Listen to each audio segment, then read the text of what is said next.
Hello friends and student, H के classes में आपका स्वागत है ना। आज आप फिर से देख रहे हैं इंडियन ज्योग्राफी, जिसको भारत का भूगोल कहते हैं, वो देख रहे हैं हम लोग, है ना। तो पिछले क्लास में हम लोग पूर्वी तट है, पश्चिमी तट थी, पूर्वी घाट और पश्चिमी घाट को पढ़े थे। आज पढ़ेंगे क्या हम लोग, भारत का समुद्री तटीय भाग। भारत का समुद्री तटीय भाग मतलब समुद्र के आजू बाजू जो तटीय भाग है उसको हम लोग पढ़ेंगे, है ना, इस तरह करके, है ना। तो आज हम लोग समुद्री तटीय भाग पढ़ेंगे, है ना। तो ठीक है, तो स्टार्ट करते हैं हम लोग, है ना। स्टार्ट करते हैं। देखो, भारत का समुद्री तटीय भाग, है ना। भारत में 9 तटीय राज्य है। आपको मालूम है, पहले से भी मालूम होगा कि भारत में कितने तटीय राज्य हैं, 9। अब बोलिएगा 9 कौन कौन है भाई। तो देखिए कौन कौन है। गुजरात हो गया आपका, है ना, गुजरात हो गया, महाराष्ट्र हो गया आपका, है ना। उसके बाद कहाँ गया, गोवा हो गया। उसके बाद कर्नाटका हो गया। उसके बाद केरल हो गया, है ना। उसके बाद ये तमिलनाडु है, आंध्र प्रदेश है ना, उड़ीसा है ना। उसके बाद क्या है, वेस्ट बंगाल है। तो 9 राज्य है। तो 9 राज्य में गिन लेते हैं, 1 2 3, है ना, 4 5 6 7 8 9, है ना। माने 9 राज्य हो गया ना, है ना, इसी तरह। तो हम लोग भारत का मतलब कि भारत में 9 तटीय राज्य है ना। पहले 9 तटीय राज्य है। तो देखिए 9 तटीय राज्य है, लेकिन दोनों को डिवाइड है ना। एगो पूर्वी तटीय, एगो हो गया पश्चिमी तटीय, है ना। तो देखते हैं ना, भारत में 2 तटीय भाग है। क्या है, भारत में 2 तटीय भाग है, एक पूर्वी तटीय और एक पश्चिमी तट। तो हम लोग देखते हैं पश्चिमी तटीय कहाँ कहाँ तक फैला हुआ है ना, और पूर्वी तट कहाँ कहाँ फैला हुआ है ना। तो देखते हैं, भारत के पश्चिमी तट को निम्न भागों में विभाजित किया गया है। हम लोग पश्चिमी तट को देख रहे हैं ना, भारत के, है ना, पश्चिमी तट को निम्न भागों में विभाजित किया गया है। हम लोग पश्चिमी तट को देख रहे हैं, इधर का, है ना। तो देखिए पहले कोंकण तट, क्या है, कोंकण तट। कोंकण तट ये कहाँ कहाँ फैला हुआ कोंकण तट। तो देखिए गुजरात से गोवा तक का तटीय भाग, गुजरात से गोवा तक का तटीय भाग। देखिए गुजरात है, गुजरात से लेके गोवा, है ना, गुजरात से लेके गोवा तक का तटीय भाग, गुजरात से लेके गोवा तक का ये तटीय भाग जो क्या है, कोंकण तट। इसको क्या बोलेंगे, कोंकण तट। अब बोल दिया कोंकण तट के अंदर कौन कौन आते हैं, तो बोलेंगे गुजरात, है ना, महाराष्ट्र और गोवा, है ना। यानी गुजरात से गोवा तक का तटीय भाग, ये सब कोंकण तट बोलते हैं। क्या बोलते हैं, कोंकण तट, है ना। अब आता है केनरा तट। केनरा तट गोवा से कर्नाटक के मंगलुरु तक, गोवा से कर्नाटक के मंगलुरु तक, है ना। देखिए ये आपका गोवा हो गया, गोवा से कर्नाटक के मंगलुरु, है ना, गोवा से कर्नाटक के मंगलुरु। देखिए मंगलुरु नज़र आ रहा है ना, गोवा से कर्नाटक के मंगलुरु तक, यहाँ है मंगलुरु, है ना। यानी गोवा से कर्नाटक मंगलुरु, किसको क्या बोलते हैं, केनरा तट। क्या बोलते हैं, केनरा। यहाँ से लेके यहाँ तक केनरा तट, क्या बोलते हैं, केनरा तट, है ना। गोवा से कर्नाटक के मंगलुरु तक तटीय भाग को, है ना, केनरा तट बोलते हैं। अब आता है मालाबार तट। ये बहुत इंपॉर्टेंट है, मालाबार तट। ये कहाँ कहाँ से कहाँ तक है, ये आपको देखा जाए, जैसे कि हम लोग मंगलुरु खत्म, मंगलुरु से कन्याकुमारी, मंगलुरु से कन्याकुमारी, यानी मंगलुरु से कन्याकुमारी तक का तटीय भाग क्या कहलाता है, मालाबार तट, है ना, मालाबार तट, है ना, मालाबार तट। ये मंगलुरु से कन्याकुमारी तट को क्या होता है, मालाबार तट, है ना। फिर से देख लेते हैं, कोंकण तट गुजरात से गोवा तक, है ना। केनरा तट गोवा से कर्नाटक तक, का से के, है ना, केनरा, है ना, गोवा से कर्नाटक तक, है ना। कर्नाटक के मंगलुरु तक, कर्नाटक नहीं बोला, मंगलुरु तक, है ना। मालाबार तट, है ना, वहाँ से स्टार्ट हो जाता है मंगलुरु भी और मालाबार भी, है ना। तो मालाबार तट हो गया मंगलुरु से लास्ट कन्याकुमारी तक। ये आपका क्या हो गया, पश्चिमी तट। क्या हो गया, पश्चिमी तट का क्षेत्र इस तरह भाग बांटा हुआ। अब बोल देगा कि मालाबार तट के अंदर में कहाँ कहाँ से क्षेत्र आते हैं, क्वेश्चन में पूछ देगा। तो कहाँ से आता है, मंगलुरु टू कन्याकुमारी, मंगलुरु टू कन्याकुमारी। इसमें कर्नाटक का कुछ क्षेत्र, उसके बाद केरला भी आ जाता है ना, तमिलनाडु का कन्याकुमारी, है ना। तो ठीक है, तो हम लोग देखें, हम लोग क्या देखें, पश्चिमी तट, है ना, कहाँ कहाँ कौन सा भाग उसका है ना। अब देखते हैं, भारत के पश्चिमी तट पर स्थित प्रमुख बंदरगाह। बंदरगाह क्या होता है, सी पोर्ट। क्या होता है, सी पोर्ट, है ना। सी पोर्ट होता है ना, सी पोर्ट भी बोलते हैं, है ना। तो देखते हैं ना, बंदरगाह जहाँ पर पानी जहाज जैसे बोलते हैं ना, सी सब पानी जहाज हो गया, सिप जहाँ से खुलती है, जहाँ से उसका उड़ान, जैसे जहाँ से उसका चलने का थी स्टार्ट होता है ना। तो पोर्ट हो गया वहाँ से जिसका, है ना, जैसे हवाई अड्डा का हो गया ना, हवाई अड्डा एयरपोर्ट, उसी तरह बंदरगाह हो गया सी पोर्ट, है ना।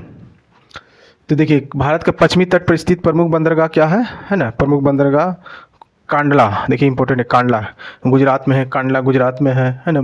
मुंबई भी है, एक सी पोर्ट है मुंबई में भी, है ना। महाराष्ट्र में मर्म, गोवा में है भी सी पोर्ट। वहाँ से भी आप मतलब सी पोर्ट्स के माध्यम, बंदरगाह के माध्यम से एक दूसरे देश में भी जा सकते हैं, है ना।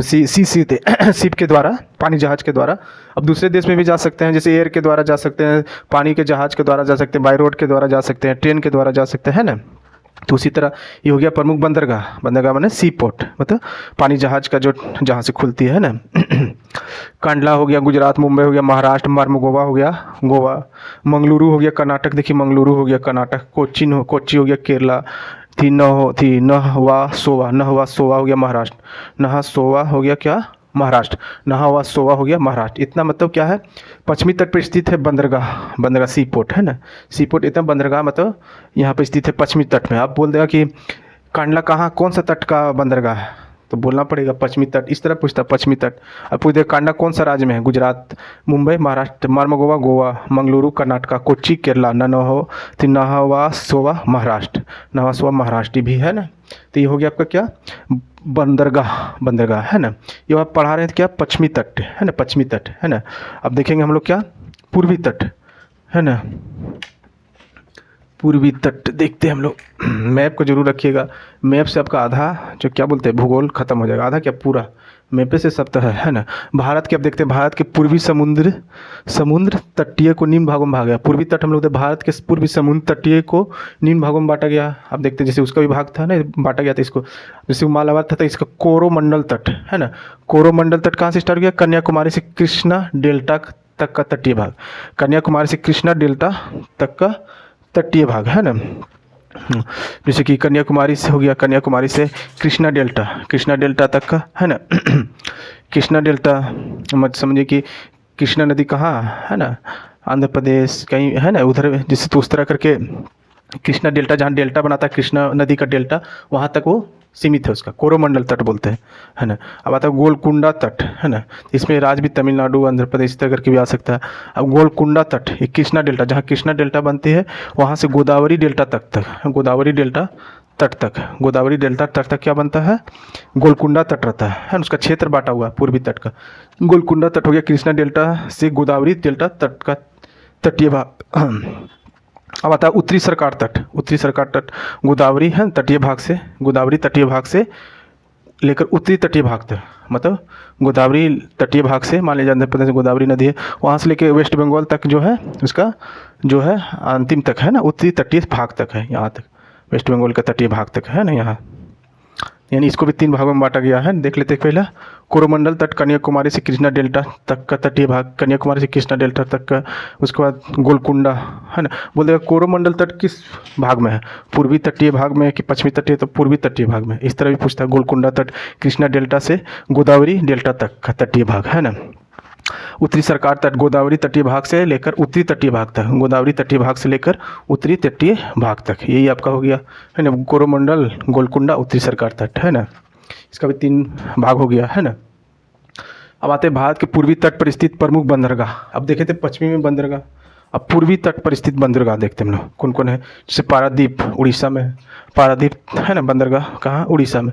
देखिए आपका उड़ीसा है ना, वेस्ट बंगाल के बगल में उड़ीसा है ना। कोलकाता पश्चिम बंगाल, कोलकाता में भी है क्या है बंदरगाह। विशाखापट्टनम आंध्र प्रदेश में भी है, क्या है आपका है? क्या है बंदरगाह, सी पोर्ट है ना, हो गया। फिर चेन्नई, तुतीकोरिन एवं एन्नोर तमिलनाडु में है। चेन्नई भी सी पोर्ट है ना। तुतीकोरिन भी है और एन्नोर, ये सब क्या है, तमिलनाडु में है ना। तमिलनाडु में देखिए, तमिलनाडु में है ना। चेन्नई हो गया, तुतीकोरिन और एन्नोर तमिलनाडु में है ना। आप समझ लीजिए, फिर से देख लीजिए, पारादीप उड़ीसा में, कोलकाता पश्चिम बंगाल में, विशाखापट्टनम आंध्र प्रदेश में, चेन्नई, तुतीकोरिन एन्नोर तमिलनाडु में। ये क्या है, पूर्वी बंदरगाह है ना, पूर्वी तट पर स्थित बंदरगाह है ना। अब देखते हैं पूर्वी तट पर स्थित प्रमुख लैगून। पूर्वी तट पर स्थित प्रमुख लैगून, जैसे लैगून भी पढ़ेंगे, लैगून झील, लैंगून पानी है ना, लैंगून है ना। तो देखिए लैंगून कहाँ पर है, पुलकित में है ना, पुलकित चेन्नई। चिल्का भी लैंगून है, चिल्का झील भी क्या लैगून है, वो भी कहाँ है, पुरी में है। केरलू भी है पुरी में है। तो केरलू भी क्या है, लैंगून है। तो क्या आंध्र प्रदेश में केरलू है ना, पुलकित झील, ये सब पढ़ेंगे। तो सबसे ज़्यादा क्या है, केरलू में सबसे ज़्यादा लैंगून होता है। पूर्वी तट पर स्थित प्रमुख लैंगून खलिया देखेगा है ना। लैंगून खारे पानी टाइप का, मतलब उसका पानी उस टाइप का नहीं रहता है। लैंगून का मतलब होता है जैसे कि नदियों के द्वारा जो समुद्र तटीय के जो भाग के द्वारा जो बहा करके पानी जो सूखा बालू क्षेत्र में लेके जाता है, फिर उसके बाद क्या होता है कि फिर वो क्या होता है कि वो कटास हो जाता है, बालू क्षेत्र में कट के अलग हो जाता है, और फिर वो पानी उधर ही रह जाता है, फिर ये इधर चला जाता है, बीच में तो बालू के माध्यम से एक दीवार टाइप का हो जाता है, उधर पानी अलग इधर पानी का, तो लेंगू क्षेत्र टाइप का आ गया है ना। तो वो बनाता कहाँ कहाँ, पुलकिट में बनाता है चेन्नई, चिल्का में बनाता है पुरी, केरलू में आंध्र प्रदेश में बनाता है लेंगुन, है ना। तो हम लोगों ने देखा आज क्या हम लोग देखें, पूर्वी तट और पश्चिमी तट, है ना। और ठीक है, तो इसको बढ़िया से पढ़ते रहें और मेरे क्लास को लाइक और सब्सक्राइब करते रहें और कमेंट जरूर करें अच्छा लगे तो। ठीक है, तो थैंक यू।